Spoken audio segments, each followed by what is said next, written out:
Você provavelmente já passou por um cupinzeiro, sem imaginar que estava diante de uma das maiores obras de engenharia da natureza.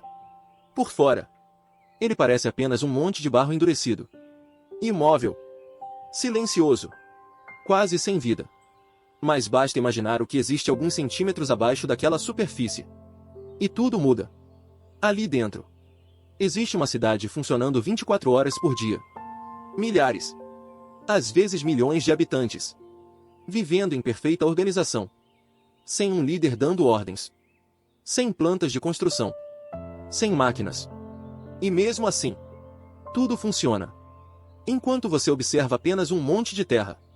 Lá dentro milhares de cupins estão escavando, construindo, limpando, alimentando filhotes, protegendo a colônia e reparando qualquer rachadura que apareça. Tudo ao mesmo tempo. Mas a primeira pergunta é inevitável. Como um inseto tão pequeno consegue construir uma estrutura que pode durar décadas? A resposta começa muito antes de o cupinzeiro aparecer. Tudo começa quando um casal de cupins reprodutores encontra o lugar ideal para fundar uma nova colônia.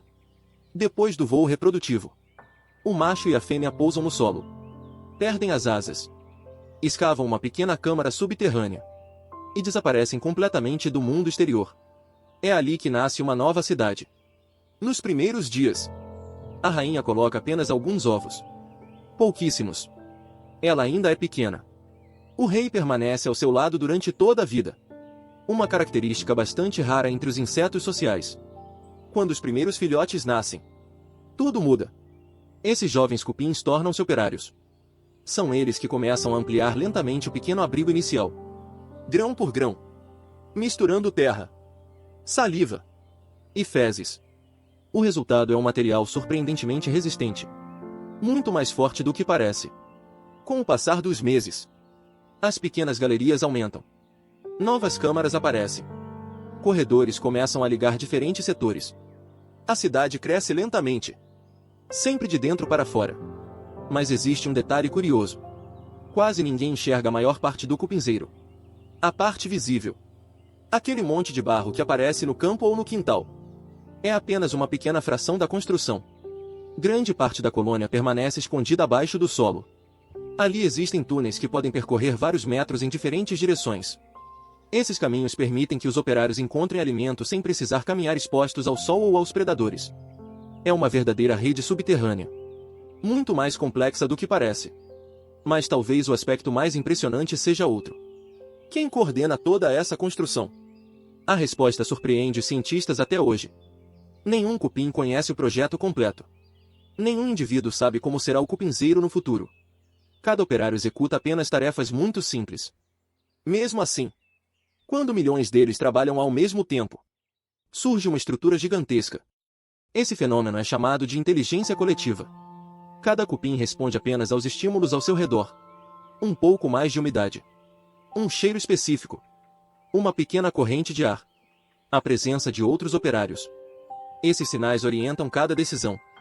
Sem que exista um chefe controlando tudo.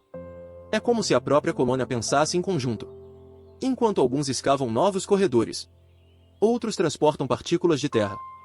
Alguns alimentam as larvas. Outros limpam as câmaras internas. Há também soldados posicionados próximos às entradas mais vulneráveis. Cada grupo desempenha uma função diferente. E todos dependem uns dos outros. Mas existe um desafio enorme. Dentro do cupinzeiro vivem milhares de organismos respirando ao mesmo tempo. Isso produz calor, umidade e gás carbônico. Se nada fosse feito, o ambiente rapidamente se tornaria inabitável. Então surge uma das maiores maravilhas da engenharia natural. O próprio cupinzeiro funciona como um sofisticado sistema de ventilação. Sem ventiladores. Sem eletricidade. Sem tecnologia humana. Apenas usando o formato das galerias. As diferenças naturais de temperatura. E o movimento do ar. Enquanto o vento sopra do lado de fora, o ar circula lentamente por túneis internos. O calor sobe. O ar mais fresco entra pelas partes inferiores. E toda a colônia permanece com temperatura relativamente estável. Mesmo durante os dias mais quentes. Tudo isso, construído por pequenos insetos praticamente cegos. E ainda nem chegamos ao lugar mais protegido de toda essa cidade escondida. Porque bem no centro do cupinzeiro, Existe uma moradora capaz de mudar completamente a história dessa colônia. No coração do cupinzeiro, existe uma única câmara onde quase ninguém pode entrar. É o lugar mais protegido de toda a colônia. Ali vive a rainha. Mas ela está muito longe da imagem que normalmente imaginamos. Com o passar dos anos, seu abdômen cresce de forma extraordinária. Ela deixa de caminhar. Já não participa da construção. Nem procura alimento. Sua única missão é produzir a próxima geração de cupins. Em algumas espécies, a rainha pode colocar milhares de ovos em um único dia. Enquanto ela permanece imóvel, centenas de operários trabalham ao seu redor sem parar. Alguns a alimentam.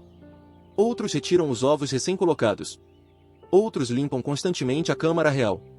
Cada segundo importa. Porque toda a sobrevivência da colônia depende daquela única fêmea. Ao lado dela permanece o rei. Diferente do que acontece com formigas e abelhas, ele continua vivendo com a rainha durante toda a vida reprodutiva. Juntos, mantém o crescimento da cidade subterrânea. Mas uma cidade tão grande também precisa de proteção. É aí que entram os soldados. Eles possuem cabeças muito maiores que as dos operários. Mandíbulas enormes. Em algumas espécies, em vez de morder, eles liberam uma substância pegajosa que dificulta o avanço dos invasores. Quando uma formiga tenta invadir o cupinzeiro, o alarme químico se espalha rapidamente. Em poucos instantes, dezenas de soldados correm para o local da ameaça. Não porque alguém deu uma ordem, mas porque cada cupim percebe os sinais químicos deixados pelos companheiros. É uma resposta coletiva extremamente eficiente. Mesmo assim, nem todos os inimigos podem ser derrotados apenas com força. Tamanduás, tatus, lagartos, aves e até algumas aranhas especializadas conseguem explorar pequenas falhas na estrutura. Por isso, os operários vivem patrulhando as galerias. Qualquer rachadura causada pela chuva, pelo vento ou por um predador é reparada quase imediatamente. Às vezes, antes mesmo que o invasor consiga atravessar completamente a abertura. Enquanto isso, outra atividade silenciosa acontece em regiões específicas do cupinzeiro. Muitas espécies cultivam fungos. Sim, assim como agricultores. Os operários recolhem pequenos fragmentos de folhas, madeira e matéria vegetal. Trituram esse material e depositam tudo em câmaras especiais. Ali, fungos começam a crescer.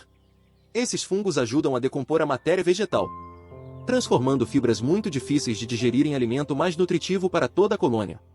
É uma parceria que existe há milhões de anos. Os cupins alimentam o fungo, e o fungo alimenta os cupins.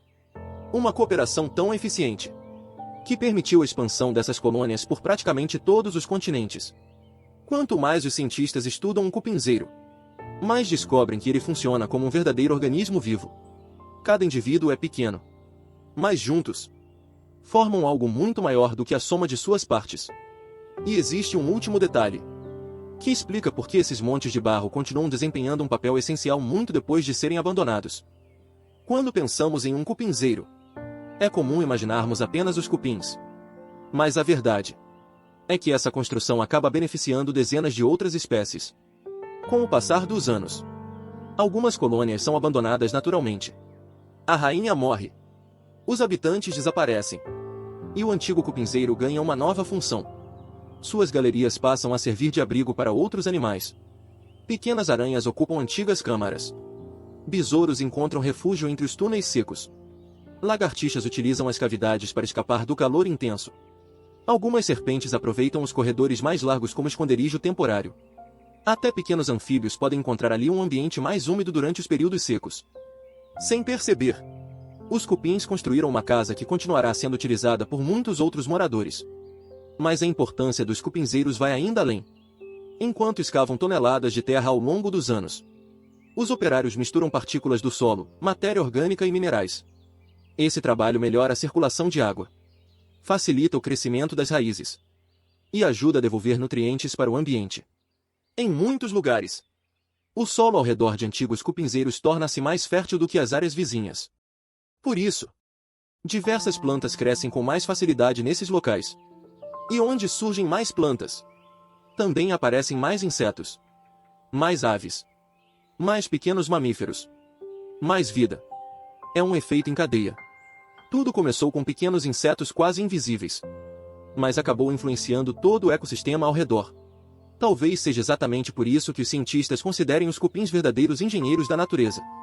Eles não apenas constroem suas próprias cidades. Eles modificam o ambiente onde vivem. Criam novos abrigos. Reciclam madeira morta. Devolvem nutrientes ao solo. E ajudam inúmeras outras espécies a sobreviver. Da próxima vez que você encontrar um cupinzeiro, pare por alguns segundos antes de enxergá-lo apenas como um monte de barro. Ali pode existir uma cidade inteira funcionando neste exato momento. Milhares, ou até milhões de pequenos trabalhadores, construindo, cultivando, protegendo, ventilando e mantendo uma das organizações mais extraordinárias já produzidas pela natureza. Tudo isso sem mapas, sem máquinas, sem um chefe. Apenas seguindo regras simples que, juntas, criam uma obra de engenharia capaz de impressionar até os maiores especialistas. A natureza costuma esconder seus maiores espetáculos nos lugares mais improváveis. E um simples cupinzeiro pode ser um dos melhores exemplos de que, muitas vezes, o extraordinário está bem diante dos nossos olhos. Se você gosta de descobrir os segredos escondidos da natureza brasileira, inscreva-se no Quintal Selvagem e continue explorando conosco os mistérios que vivem ao nosso redor. Até o próximo documentário.